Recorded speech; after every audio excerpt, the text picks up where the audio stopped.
Sir, ये लावारिश rickshaw यहाँ से थोड़ी दूर पे खड़ी हुई थी, लोगों ने मुझे बताया। और सर, ये रहे रिक्शा के पेपर्स। वो लाश इसी रिक्शा ड्राइवर की थी, चमन नाम था उसका। और सर, ये फोटो भी लगी उसकी। हाँ, चमन खुद मालिक था इस रिक्शा का। और कुछ मिला? हाँ सर, मोबाइल मिला है सर, लेकिन सर बैटरी डाउन है इसकी। ठीक है, कोई बात नहीं, इसमें से हमें बहुत कुछ इंफॉर्मेशन मिल सकती है।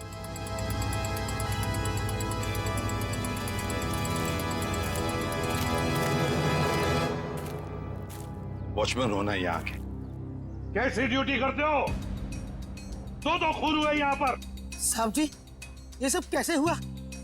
मुझे नहीं पता चला। चुप, नाटक बंद। जरा याद करके बताओ, क्या कोई आया था यहाँ पर इस रिक्शा में से? कोई नहीं आता इस रिक्शा से।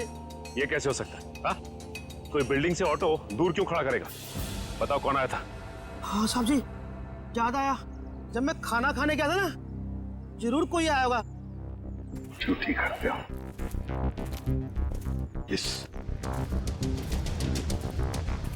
इस चमन की पूरी कुंडली निकालो। हाँ अभिजीत। सर, वो ऑटो वाले के फोन की डिटेल मिल गई है सर। ये 11 बजे के करीब ममता नगर से निकला और 11:30 बजे जेल स्टेशन पे पहुंच गया। ये MG road under construction building पे कब पहुंचा? सर 12:30 बजे। जेल स्टेशन से सवारी लेने के बाद 12:40 पे उस जगह पे मिला था जहां पे वो ऑटो खड़ा मिला था। मतलब जेल स्टेशन से उसने सवारी उठाई, तो फिर अभिजीत उस वक्त दो मोबाइल फोन होंगे उस रिक्शा में, एक रिक्शा वाले का और शायद इस सवारी का भी। हाँ सर, मोबाइल कंपनी वालों ने बताया कि रिक्शे वाले के मोबाइल के साथ साथ एक और मोबाइल ट्रैवल कर रहा था। जयवंती और पेटी लगे हैं उसका डिटेल निकालने में। चलो अच्छा। अब देखना यह है कि सर वो सवारी विक्टिम थी या मुजरिम। सर, हाँ सर वो जो ऑटो की सवारी का मोबाइल नंबर था वो दिल्ली का नंबर है और किसी करिश्मा के नाम पे रजिस्टर्ड है। दिल्ली? अच्छा, इस करिश्मा के बारे में और कुछ पता चला? नहीं सर, और कुछ डिटेल्स तो अभी पता नहीं चल पाए हैं। ये तो पता चला होगा कि उसने आखिरी कॉल किसको किया। किसी लैंडलाइन नंबर पे किया था आखिरी कॉल। पोपटवाड़ी का कोई उदय कुमार है। पोपटवाड़ी उदय कुमार। पंकज काम करो, इस दिल्ली वाली करिश्मा के सारे डिटेल निकाल, पूरे के पूरे डिटेल। और अभिजीत, इस पोपटवाड़ी के उदय से मिल लेते हैं, पता तो चले ऐसी भी क्या बातें हो रही थी करिश्मा और उसके बीच में। इसका चेहरा तो बहुत बुरी तरह से बिगड़ गया है, एकदम तहस नहस हो गया है। सर, इनके फेस को हम रिकंस्ट्रक्ट नहीं करवा सकते? बहुत मुश्किल काम है तारिका, बहुत वक्त लगेगा। हाँ, लेकिन एक बात जरूर पता चल गई। ये पता चल गई कि ये काम क्या करती थी। क्या काम? तारिका, ये लड़की एक नर्स थी। नर्स? नर्स? ये देखो, ये देख रहे हो, ये इसकी उंगलियों पर और ये अंगूठे पर ये कौन? ये निशान तो ज्यादातर उन्हीं लोगों के हाथों में होता है ना जो दूसरों को इंजेक्शन देते हैं। एग्जैक्टली तारिका। अब मुझे लगता है ये खून या तो किसी बदले की भावना से किया गया है या फिर कोई प्यार व्यार का चक्कर। प्यार व्यार का चक्कर है? तुमको ऐसा लगता है तो तुम फोरेंसिक आते ही क्यों? तुम अब से मत आया करो हमारे लैब में प्लीज। हाँ, अरे ये क्या? हाँ। और अभिजीत, तुम्हारे और मेरे बीच में जो भी था ना वो खत्म। प्यार का चक्कर।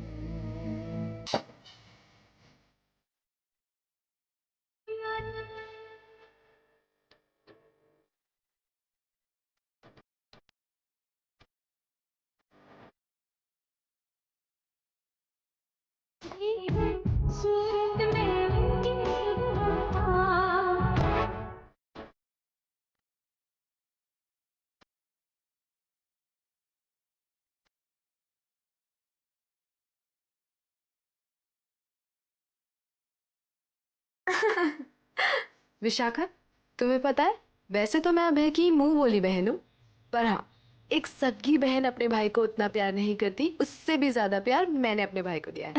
Sweet of you. Thank you so much मेरे भाई को शादी के लिए हाँ कहने के लिए। यकीन ही नहीं हो रहा है ना, इतनी जल्दी सारी तैयारियां हो जाएगी। और आज हमारी बेटी की मेहंदी की रस्म है। तुम ठीक कह रही हो, मगर ये सब कुछ मुमकिन नहीं होता अगर धीरेन्द्र जी हमारी सहायता नहीं करते तो। देखो ना, अभय की बहन माया किस तरह से सुबह से लेके सारा काम कर रही है, कितनी अच्छी तरीके से कर रही है ना? वाकई।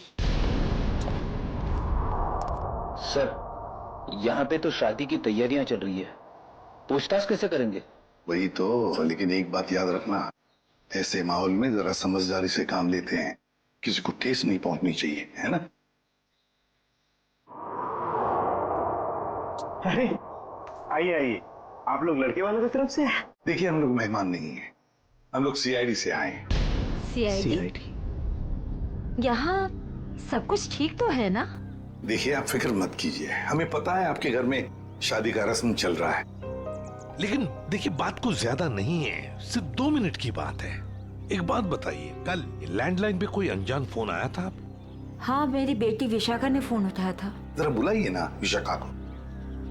विशाखा बेटी, 1 मिनट इधर आना। हाँ जी, 1 मिनट। जी पापा। बेटे ये हाय विशाखा, शादी मुबारक हो। Thank you. हम सीआईडी से हैं, मैं इंस्पेक्टर श्रेया। कल सुबह 10 बजे लैंडलाइन पे एक कॉल आया था। जी आया था। किसका फोन था? किसी करिश्मा का फोन था, बट मैं उसे नहीं जानती। अगर तुम उस लड़की को नहीं जानती हो तो उसने तुम्हें क्यों कॉल की? दरअसल वो मुझसे मिलना चाहती थी, पर मैंने उसे मना कर दिया। तुम तो कह रहे हो तुम उसे जानती तक नहीं, फिर भी वो तुमसे बात करना चाहती थी। कोई ना कोई तो वजह जरूर होगी, हैं? बताओ। शायद वो मेरी शादी के बारे में कुछ बात करना चाहती थी। क्या क्या बात करना चाहती थी? कुछ बताया उसने? जी, तब तक तो मुझे भी नहीं पता था कि मेरी शादी होने वाली है। वो शायद मेरी पिछली शादी के बारे में बात करना चाहती थी। मतलब विशाखा, तुम्हारी पहले भी एक शादी तय हो चुकी थी जो टूट चुकी है। देखिए प्लीज, अगर इस बारे में इस वक्त बात न करें तो अच्छा होगा। बड़ी मुश्किल से उस सदमे से ये उभर पाई है। प्लीज। पापा, इट्स ओके, मुझे उस बात से कोई फर्क नहीं पड़ता है। पर आप इस फोन कॉल के बारे में मुझसे इतने सवाल क्यों पूछ रहे हैं? दरअसल बात यह है कि करिश्मा नाम की उस लड़की का। अरे 1 मिनट में समझाता हूँ। देखिए, ये करिश्मा जिसने फोन किया था यहाँ पर, हम उससे मिलना चाहते हैं एक केस के सिलसिले में। ये करिश्मा कोई मुजरिम है क्या? क्या इसने कोई जुल्म किया है और ये मुझसे क्यों बात करना चाहती है? देखो, करिश्मा मुजरिम है या नहीं ये अब तक तय नहीं हुआ है। खैर छोड़ो, आप लोग शादी की तैयारियां करो। और विशाखा, हम सब की तरफ से शादी मुबारक हो। Thank you.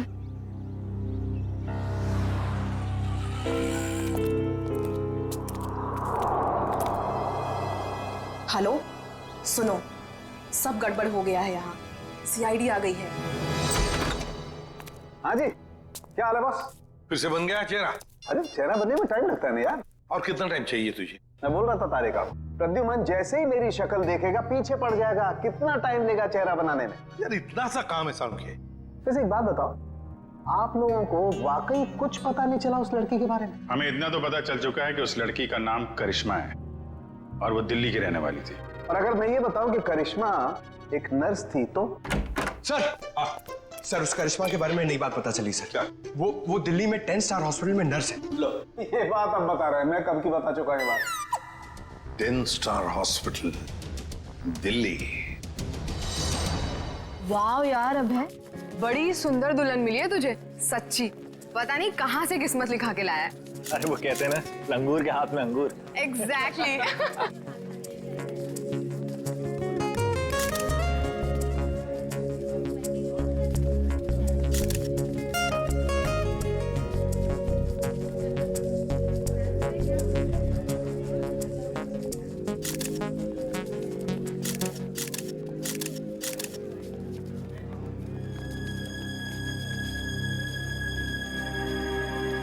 उदय जी, आप रो रहे हो?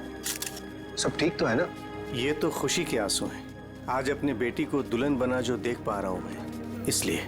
आपसे कुछ बात करनी थी। हाँ हाँ, तो कहिए ना। यहाँ कहना ठीक नहीं होगा, जरा अंदर चलिए ना। क्यों, हमसे शादी में कुछ कमी रहेगी है क्या? नहीं नहीं नहीं नहीं, वो सब ठीक है, A1। देखिए सारे मेहमान आ रहे हैं, अगर हम यहाँ से चले गए तो कुछ परेशानी हो जाएगी। फेरे हो जाए, उसके बाद दोनों बैठ करके बातें करते हैं। देखिए मेहमानों को छोड़िए, आप अंदर चलिए, वरना ये शादी नहीं होगी।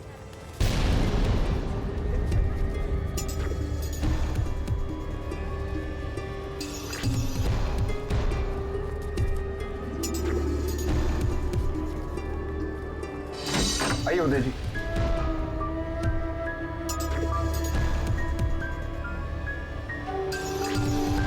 धीरेन्द्र जी बात क्या है आप बताइए ना। देखिए मेरी परेशानी बढ़ती जा रही है। अरे भाई परेशान होने की कोई बात नहीं, एक छोटी सी रिक्वेस्ट है। कैसी रिक्वेस्ट? आपको याद है मैं आपके घर आया था आपकी बेटी को देखने, और मैंने आपको कहा था मुझे दहेज बिल्कुल नहीं चाहिए। जी मुझे अच्छी तरह से याद है, आपने कहा था कि आपको दहेज नहीं चाहिए, तो अब क्या चाहिए आपको? मैं अपनी जुबान का पक्का हूँ, कहा ना दहेज नहीं चाहिए, दहेज नहीं लूंगा। हाँ मगर आपको दहेज नहीं चाहिए तो क्या चाहिए?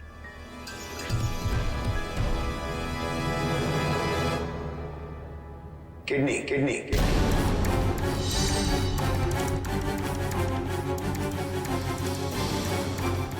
किडनी? पर किसकी? मैं शायद आपको बताना भूल गया कि मेरी तबीयत दरअसल ठीक नहीं रहती, और जल्द से जल्द अगर किडनी ट्रांसप्लांट नहीं हुआ तो मैं ज्यादा दिन नहीं बच पाऊंगा। Kidney transplant? देखिए आपकी बेटी की शादी है, और कुछ ही दिन बाद उसका ससुर यानी कि मैं मर जाए तो आपको कैसा लगेगा? पर धीरेन्द्र जी मैं अपनी किडनी कैसे, मेरा मतलब। मैंने पूरा पता लगा लिया है, हम दोनों की किडनीज मैच होती हैं। अच्छा तो इसका मतलब ये शादी ब्याह ये सब ढोंग है। दरअसल आपको मेरी किडनी चाहिए, इसलिए आपने ये सब। अब फेरों में 2 घंटे और, बहुत समय आपके पास, सोच लीजिए। और वैसे भी हम दोनों एक परिवार का हिस्सा बनने जा रहे हैं, तो एक परिवार वाले का फर्ज बनता है दूसरे परिवार वाले की जान बचाने का।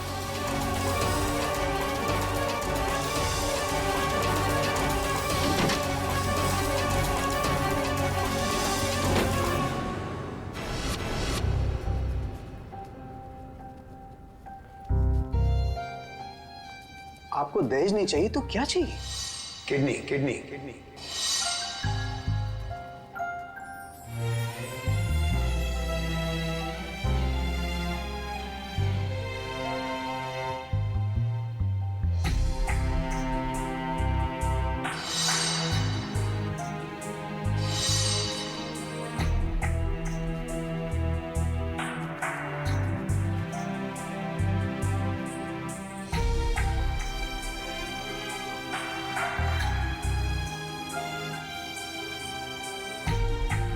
अरे कहाँ चले गए थे आप? कुमार साहब आए हैं अपनी पत्नी के साथ, वो आपको ढूंढ रहे थे। सरिता आओ मेरे साथ, 2 मिनट तुमसे बात करनी है।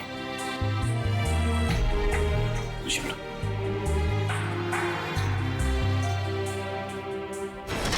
आओ सरिता।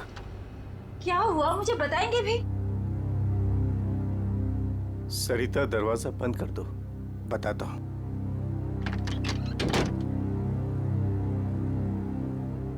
अभी तो बताइए, मुझे बहुत घबराहट हो रही है। धीरेन्द्र जी ने मुझसे कुछ मांगा है। पता था मुझे कि ये शादी दहेज लिए बिना हो ही नहीं सकती। वैसे कितने पैसे मांगे हैं उन्होंने? नहीं उन्होंने मुझसे पैसे नहीं मांगे। तो फिर? सरिता उन्होंने मुझसे मेरी किडनी मांगी है। किडनी? हाँ सरिता। हे भगवान, इसका मतलब ये सब शादी वादी ढोंग है। वो आपकी किडनी लेना चाहते हैं? मुझे भी यही लग रहा है। ये अचानक से उनका मेरे घर आना, फिर 2 दिन में शादी, और अब ये सब कुछ। सरिता मुझे तो इसमें बहुत बड़ी साजिश लग रही है। तो क्या अब हमारी विशाखा की शादी फिर से टूट जाएगी? अगर मैंने किडनी नहीं दी तो ऐसा ही होगा। ना सरिता तुम मत रो।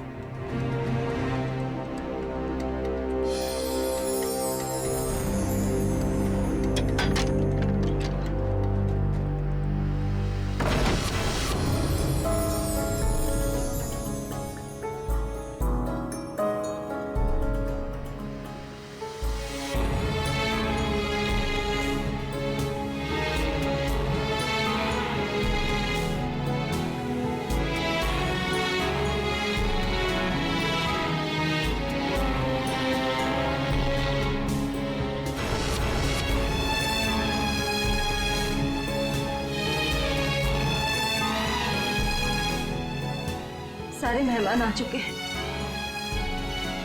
और अगर इस बार भी हमारी विशाखा की शादी नहीं हुई तो वो पूरी तरह टूट जाएगी। एक जख्म तो वो पहले ही खा चुकी है, लेकिन अब दोबारा वो बर्दाश्त नहीं कर पाएगी। मैं जानता हूं सरिता, तुम ठीक कह रही हो, इसलिए मैंने सोच लिया है मैं अपनी किडनी दूंगा। हाँ सरिता। नहीं, अगर आपने किडनी दे दी तो आपका क्या होगा? मुझे कुछ नहीं होगा सरिता। और वैसे भी इंसान के शरीर में 2 किडनियां होती है जिससे उसका शरीर चलता है, लेकिन फिर भी इंसान एक किडनी के सहारे जी सकता है। मुझे ये सब कुछ ठीक नहीं लग रहा है। अगर कुछ ऊंच नीच हो गई तो मैं आपको खोना नहीं चाहती हूँ।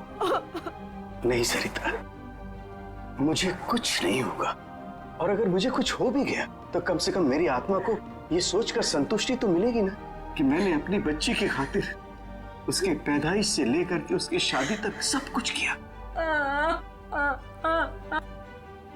प्लीज।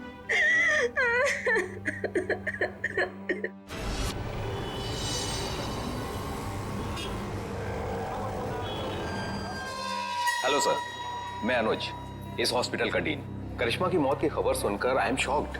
वो बहुत ही काबिल नर्स थी। वैसे डॉक्टर साहब एक बात समझ में नहीं आ रही है, ये करिश्मा ने अचानक से छुट्टी क्यों ली और फिर यहाँ से मुंबई चली गई?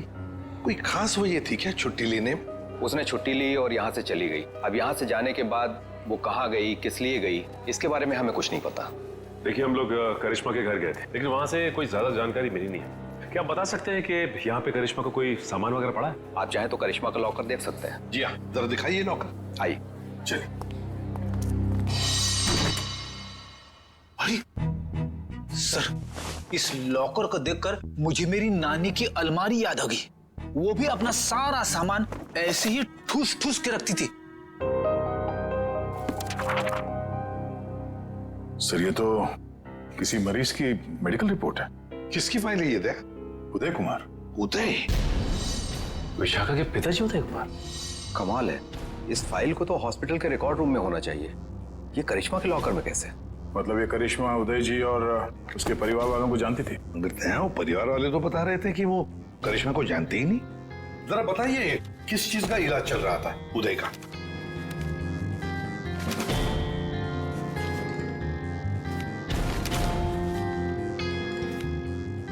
क्या डॉक्टर साहब, आपके चेहरे का रंग उड़ा हुआ क्यों है? उदय जी को फूड पॉइजनिंग थी और उनके सारे टेस्ट किडनी के करवाए गए हैं। क्या? यार ये क्या चक्कर है? नहीं दया, कुछ न कुछ तो गड़बड़ जरूर है, कुछ न कुछ तो गड़बड़ है। अच्छा डॉक्टर साहब, इस करिश्मा का बर्ताव कुछ अजीब लगा आपको? मतलब कुछ गड़बड़ लगा आपको कभी? नहीं, ऐसा तो कुछ भी नहीं लगा। सर, ये देखिए। माय गॉड, तो ये बात है। क्या बात है उदय? अरे डॉक्टर चंद्रप्रकाश, आओ बैठो बैठो। ये अचानक क्या बात करना चाहते हो तुम मुझसे? और भाभी जी क्यों रो रही हैं? शादी में कोई मदद वगैरह चाहिए?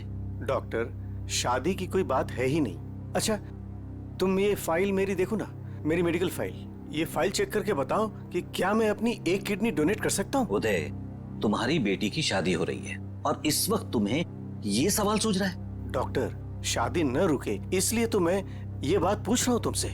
बताओ ना। क्या मतलब है? मतलब मैं बाद में तुम्हें समझाऊंगा। तुम पहले मुझे ये बताओ कि मैं एक किडनी के सहारे जी सकता हूँ या नहीं। बताओ डॉक्टर, मुझे प्लीज बताओ ना।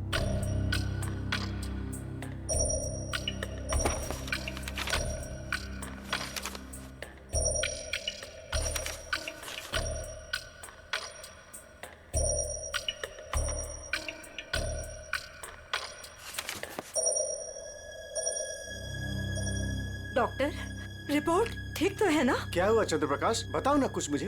क्या किडनी देना जरूरी है? बस तुम इतना ये समझ लो कि किसी के जिंदगी और मौत का सवाल है। देखो, अगर मैंने किडनी डोनेट नहीं की ना तो मेरी बेटी की शादी रुक जाएगी। देखो उदय, तुम्हारी ये किडनी पहले से ही खराब है। क्या? सरिता, मुझे तो आज तक ये प्रॉब्लम कभी महसूस ही नहीं हुआ। कैसे किडनी फेलियर हो सकता है? क्योंकि उदय, तुम्हारी बॉडी दूसरी किडनी से फंक्शन कर रही है। आई एम सॉरी, अगर तुमने ये दूसरी किडनी भी डोनेट कर दी तो क्या? तो तुम्हारा बचना नामुमकिन है। किडनी डोनेट करने के लिए तुम मेडिकली फिट नहीं हो। देखो, ऐसा मत कहो डॉक्टर, मुझे ये किडनी दान करनी ही पड़ेगी किसी भी हालत में। डॉक्टर प्लीज जरा चेक करके बताओ, कोई तो रास्ता निकालो। देखो उदय, फाइनल डिसीजन मैं नई रिपोर्ट के आने के बाद ही दे पाऊंगा, लेकिन इस रिपोर्ट के मुताबिक किडनी डोनेट करना मतलब मौत को दावत देने जैसा है।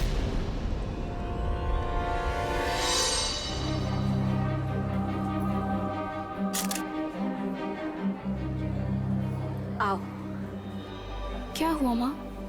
आप परेशान लग रही हैं। नहीं, ऐसी कोई बात नहीं।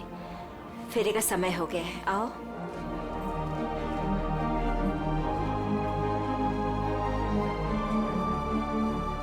अरे उदय जी, आप ही को ढूंढ रहा था। फेरे लगवाएं या फिर मैं बारात वापस? जी नहीं, बारात वापस ले जाने की नौबत नहीं आएगी। मुझे पता था आप बड़े समझदार इंसान हो, सही डिसीजन लिया। और वैसे आप अपनी बेटी को इतना प्यार जो करते हो, आइए।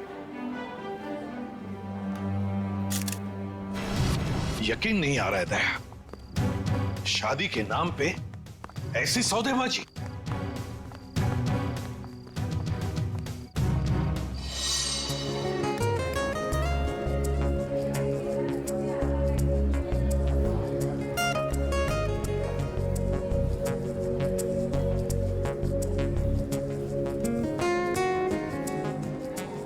रुक जाइए। सरिता जी। जी। उदय जी कहाँ है? वो तो यही। कहाँ है उदय जी? यही तो थे, कहाँ चले गए? आप लोग यहाँ फिर से, क्या हुआ? हमारा उदय जी से बात करना बहुत जरूरी है, जरा बुलाइए उन्हें। उदय जी। उदय जी। कहाँ गए उदय जी? बुलाइए। मम्मी, पापा कहाँ चले गए? आपके पापा कहाँ हैं? इसका जवाब अब ये देंगे धीरेन्द्र जी। क्यों धीरेन्द्र जी, जवाब देंगे ना? मुझे कुछ नहीं पता।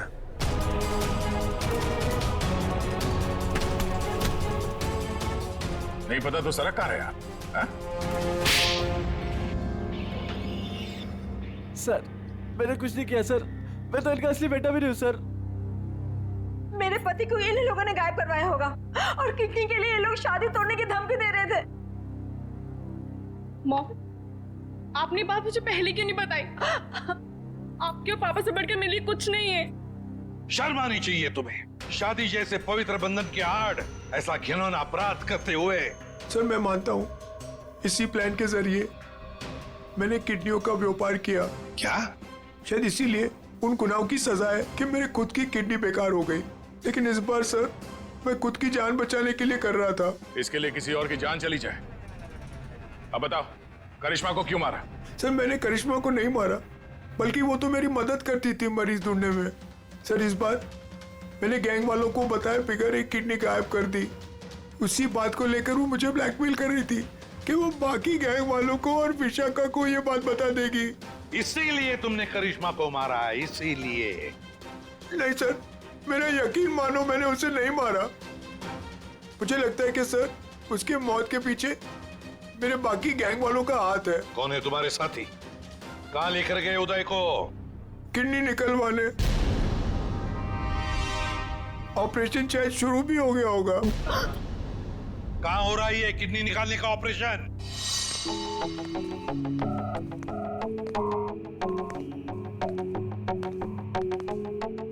चल डॉक्टर, ऑपरेशन शुरू कर। देखो, तुम जो ये कर रहे हो ना, ठीक नहीं कर रहे हो। बकवास बंद कर और अपना काम कर जल्दी।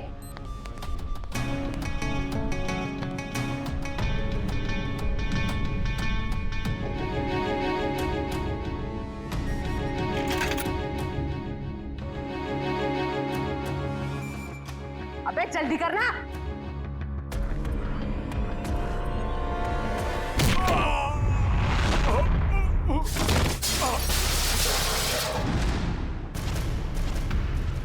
कौन है वहां? कौन है?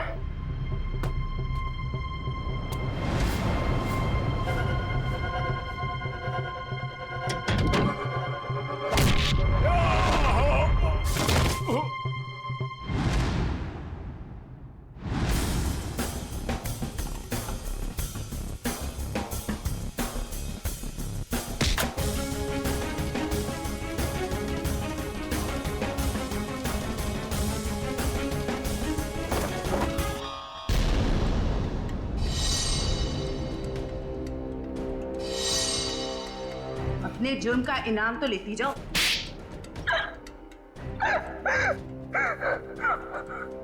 ये सारा षड्यंत्र हमने सिर्फ लोगों की किडनियां हथियाने के लिए किया है। ये सब पता है हमें। ये बताओ करिश्मा को क्यों मारा तुम?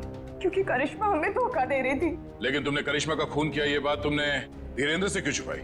ताकि जब धीरेन्द्र किडनी ट्रांसप्लांट के लिए ऑपरेशन थिएटर में आए तो वहां उसे आराम से मार सके, ताकि वो खून ना लगकर एक हादसा लगे। और उदय की किडनी तुम ऊंचे दाम में बेचना चाहती थी, क्योंकि उदय का blood group Bombay blood group है, एक रेयर ब्लड ग्रुप है ना? यही प्लान था सर, लेकिन आप सीआईडी वालों की वजह से वो सब चौपट हो गया। करिश्मा का खून और कितने सारे मासूम लोगों की किडनियों की चोरी, तुम्हें तो फांसी ही होगी। इतना काफी है तुम्हें फांसी के फंदे तक पहुंचाने के लिए। जयवंती, ले जाओ इसे। सर।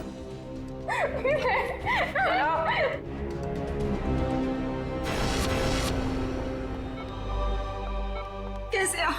तबीयत कैसी है आपकी? पापा ठीक तो है आप? सरिता, विशाखा बेटी, तुम लोग रो क्यों रहे हो? क्या हुआ मुझे? मैं आपसे कभी बात नहीं करूंगी। आपको क्या लगा मेरी शादी आपकी जिंदगी से ज्यादा जरूरी है? ऐसी कोई बात नहीं। दरअसल मैं और सरिता, हम तो सिर्फ तुम्हारी खुशी चाहते हैं बेटे। मेरी खुशी आपसे है, आपसे है। माना बाकी लड़कियों की तरह मेरा भी सपना है कि मेरा भी एक अच्छा पति हो, लेकिन वो पति मुझे अपने पिता की कीमत पर बिल्कुल नहीं चाहिए। देखा उदय जी, आपकी बेटी विशाखा कितनी समझदार है, सियानी है और सही बोल रही है। एक बात हमेशा ध्यान में रखना, बेटी घर का सम्मान होती है, सुख होती है, खुशी होती है, और उसके हाथ पीले करना तो सौभाग्य की बात होती है। लेकिन उसके लिए माता पिता को अपनी जान दांव पर लगाने की कोई जरूरत नहीं। एसीपी साहब, मैं आपसे वादा करता हूं, चाहे कुछ भी हो जाए, मगर मैं इंतजार करूंगा। अब की बार मैं अपनी बेटी का हाथ सिर्फ उसी को दूंगा जो इसके लायक हो। आप सबका बहुत बहुत शुक्रिया बेटी। Thank you very much.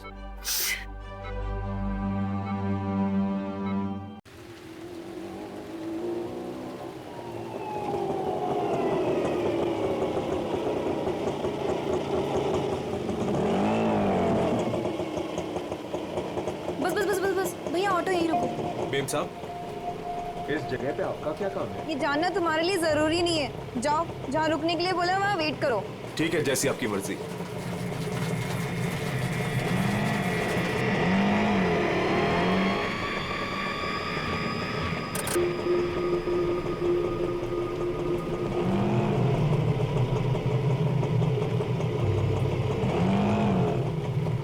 अरे तुम गए नहीं अभी तक, जाओ। जी मेम साहब।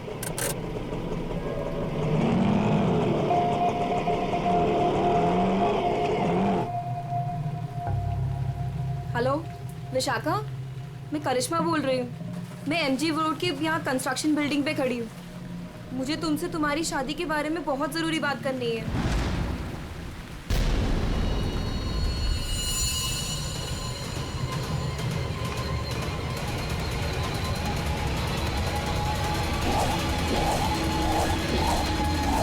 मेम साहब, मेम साहब, मेम साहब, कहाँ चली गई? मैं तो यहीं छोड़ के गया था। मेम साहब, मेम साहब।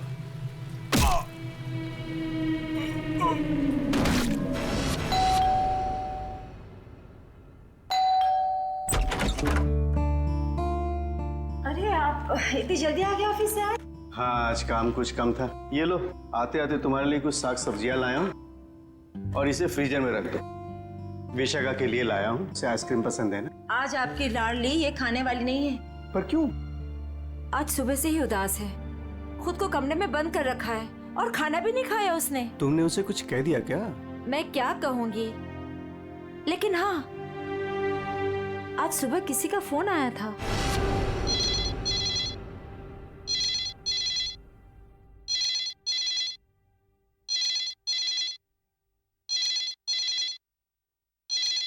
हेलो। हेलो, विशाखा बोल रही हो? जी हाँ, विशाखा बोल रही हूँ। देखो, मुझे तुमसे बहुत जरूरी बात करनी है। ये बात तुम्हारी शादी के बारे में है। शादी? कौन सी शादी? मुझे इस बारे में कोई बात नहीं करनी है। प्लीज मुझे दोबारा कॉल मत कीजिए।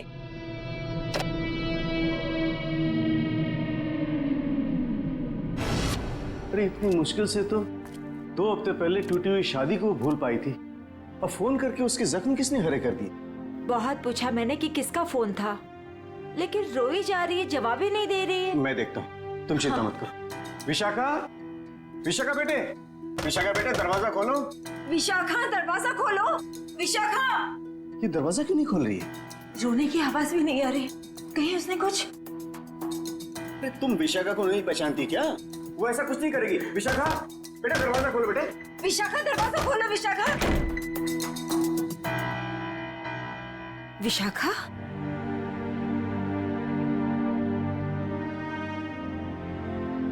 विशाखा बेटे, वो शादी वाले फोन कॉल से चिंता में है ना तू? हाँ पापा, काश मैंने उस गलत लड़के से शादी की जिद न की होती। मेरी वजह से आप लोगों को कितना अपमान सहना पड़ा। अरे नहीं बेटी, ऐसा कुछ नहीं है।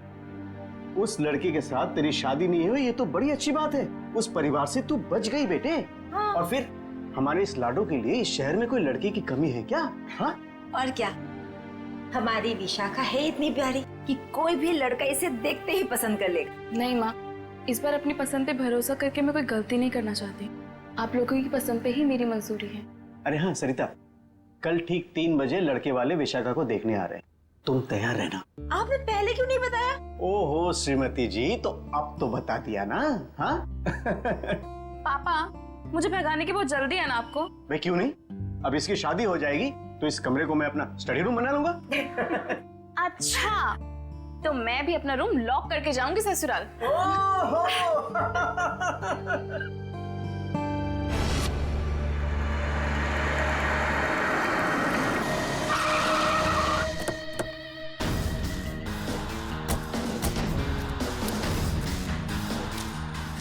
भाई साहब, मैं यहाँ का बचपन, मैंने ही आपको फोन किया था। लाश कहाँ पर है? जी उस तरफ। चलो दिखाओ। जी।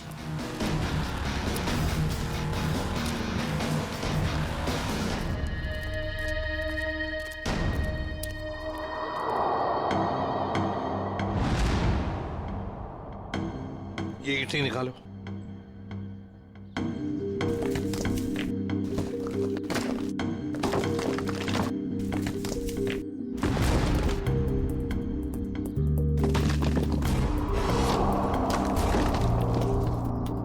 तो लगता है लाश को छुपाने की पूरी कोशिश की, लेकिन पूरी तरह से कामयाब नहीं हुआ है। हाँ, छुपाने की तो बहुत कोशिश की है, मगर जरूर कुछ ना कुछ तो भूल गया है वो। कोई ना कोई सुराग तो हमें जरूर मिलेगा। वैसे लाश ज्यादा पुरानी नहीं दिख रही है। एक काम करो, बाहर निकालो इसे आराम से, संभल के।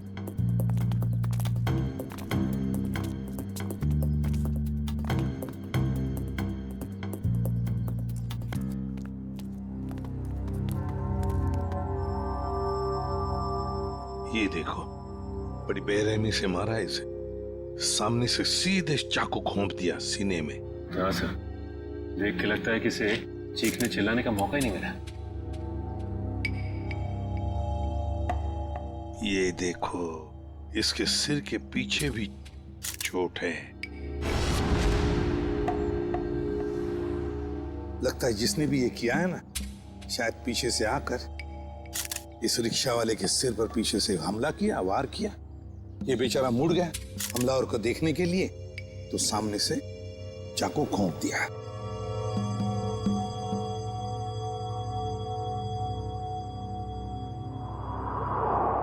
जेब में कुछ भी नहीं। लेकिन सर, कोई रिक्शा वाले को क्यों मारेगा? फ्रेडी, इस रिक्शा वाले को पैसे के लिए तो कोई नहीं मारेगा। हो सकता है इस रिक्शा वाले का किसी के साथ झगड़ा वगड़ा हुआ होगा या आपसी दुश्मनी हो, लेकिन अगर इसकी लाश यहाँ पर है, रिक्शा कहाँ पर होगी?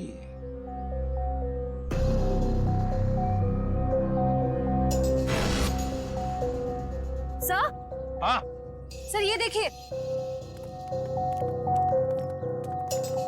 सर, ये खून की बूंदें और घसीटने के निशान हैं।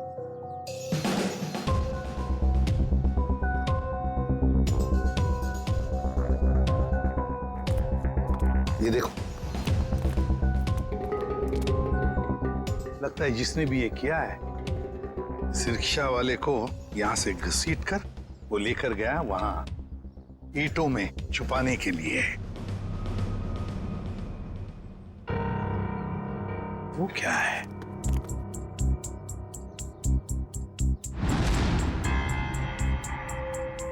किसी आदमी की घड़ी?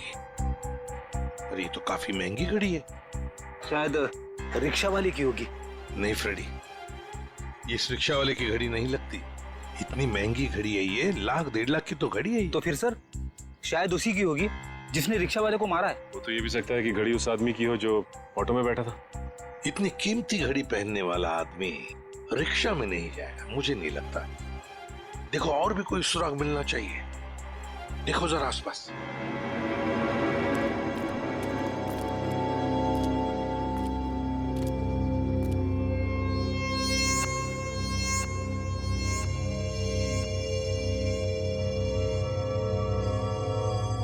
अरे सर, कुछ मिला? हाँ सर, किसी लड़की की ये डायमंड इयररिंग मिली है, यहाँ नीचे गिरी हुई थी। इयररिंग?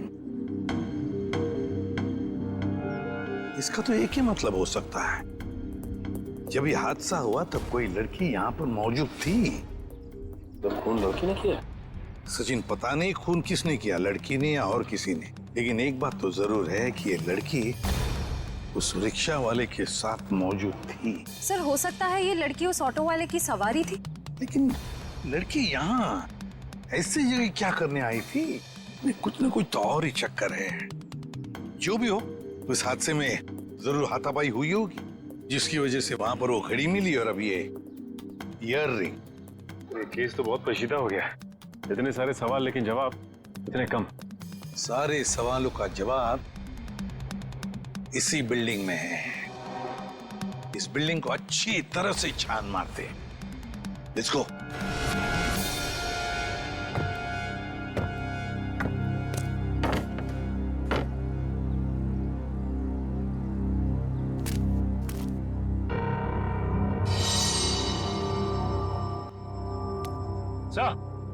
हाँ सचिन, क्या हुआ? ये देखिए सीढ़ियों पे खून की बूंदें। हाँ, ये देखो। सर ये तो बहुत ही अजीब बात है, लाश वहां पर और खून की बूंदें यहाँ। मुझे तो कुछ और ही आ रहा है दिमाग में। कहीं और एक लाश तो नहीं इस बिल्डिंग में? ऊपर चलकर देखते हैं, देखते ये खून के धब्बे कहां तक है।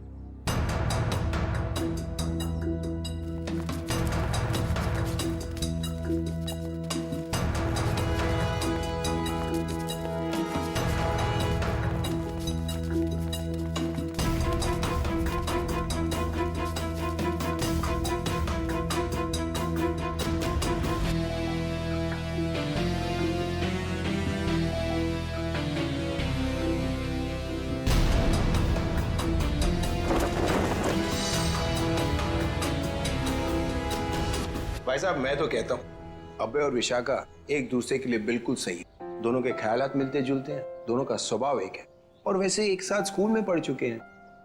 बेटा, तुमने हमें बताया नहीं कि तुम अभय को पहले से जानती हो? नहीं पापा, अभय मेरी क्लास में नहीं थे। वो क्या है ना अंकल, हम दोनों की क्लासेस सेम थी पर सेक्शन अलग अलग थे। आप सेक्शन ए में थी और मैं सेक्शन सी में था। बात यह है ना जी अभय के लिए एक से बढ़कर एक खानदान से रिश्ते आ रहे हैं, लेकिन इससे मना कर दिया है। स्कूल के वक्त से ये आपकी बेटी से प्यार करता है, लेकिन कह नहीं पाया, इसलिए आज मुझे आना पड़ा कहने के लिए। पापा प्लीज, आप मुझे एम्बेरस कर रहे हैं। नैना और अनुष्का कैसे हैं? स्कूल टाइम से तुम्हारे बेस्ट फ्रेंड हुआ करते थे वो लोग। हाँ, नैना भी बेंगलोर में जॉब कर रही है और अनुष्का की रिसेंटली शादी हो गई है मसूरी में। सुना है बहुत ही खूबसूरत जगह है वो। जी। वैसे तो साउथ अफ्रीका भी बहुत ही सुंदर जगह है। 25 साल पहले हमने हमारे हीरो का बिजनेस वहां शुरू किया था और आज यहाँ तक ले आए उसे। आप लोग बैठिए, मैं आप लोगों के लिए चाय वगैरह लेकर आती हूँ। आप लोग बैठिए, हम आते हैं।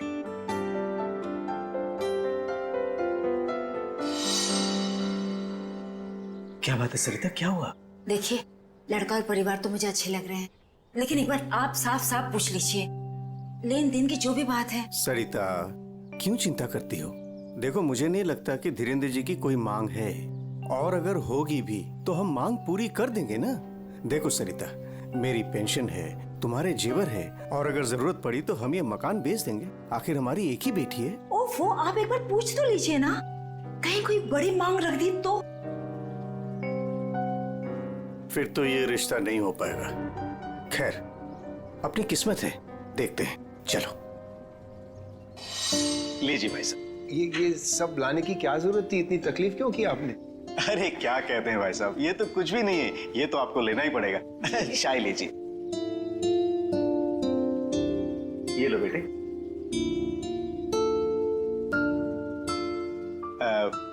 भाई साहब, अगर आप बुरा न माने तो कुछ देर हम लोग बाहर चल के आपस में बात कर लेते हैं। अरे इतने में बच्चे भी एक दूसरे से बात कर लेंगे। अरे ये तो बहुत अच्छी बात है, चलिए।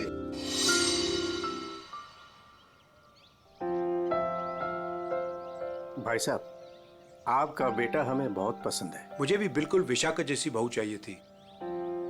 अगर विशाखा अभय को पसंद उसकी फिक्र आप मत कीजिए, हमारी मंजूरी में ही उसके यहाँ है।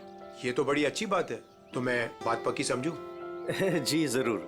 धीरेन्द्र जी, अगर आपकी कोई मांग हो तो आप मुझे। ये कैसी बात कर ली आप लोगों ने?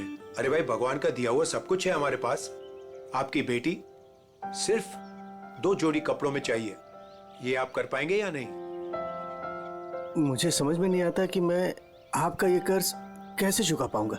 लेकिन हमारी एक शर्त है। शर्त? ये शादी 2 दिनों में हो जानी चाहिए। 2 दिनों में शादी की तैयारियां हम कैसे कर सकते हैं? देखिए, ये हमारी एक ही बेटी है, हम चाहते हैं कि उसकी शादी बड़े धूमधाम से हो, इसलिए थोड़ा अगर आप हमें वक्त दे दे तो। देखिए भाई साहब, मैं आपकी बात समझता हूँ, लेकिन 3 दिनों के अंदर मुझे साउथ अफ्रीका पहुँचना है। सिर्फ मेरे बेटे की वजह से मैं अपना पूरा कारोबार छोड़ के आया हूँ। अगर आप ये नहीं कर पाओगे तो ये रिश्ता नहीं होगा। हाँ? सोच लो आप लोग।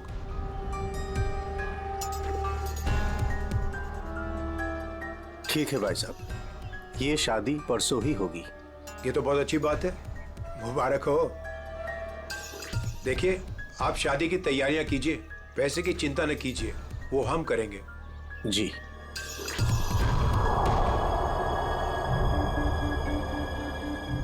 कैसे? तुम चिंता मत करो सरिता, भगवान की जो मर्जी है वही होगा। चलो शादी की तैयारी करते हैं।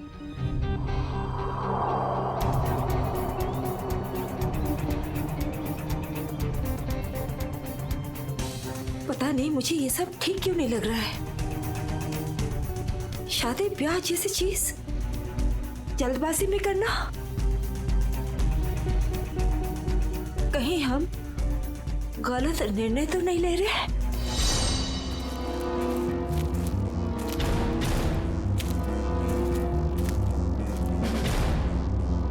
सर, इस लड़की का चेहरा तो पूरी तरह से बिगड़ चुका है, इसकी पहचान करना बहुत मुश्किल होगा।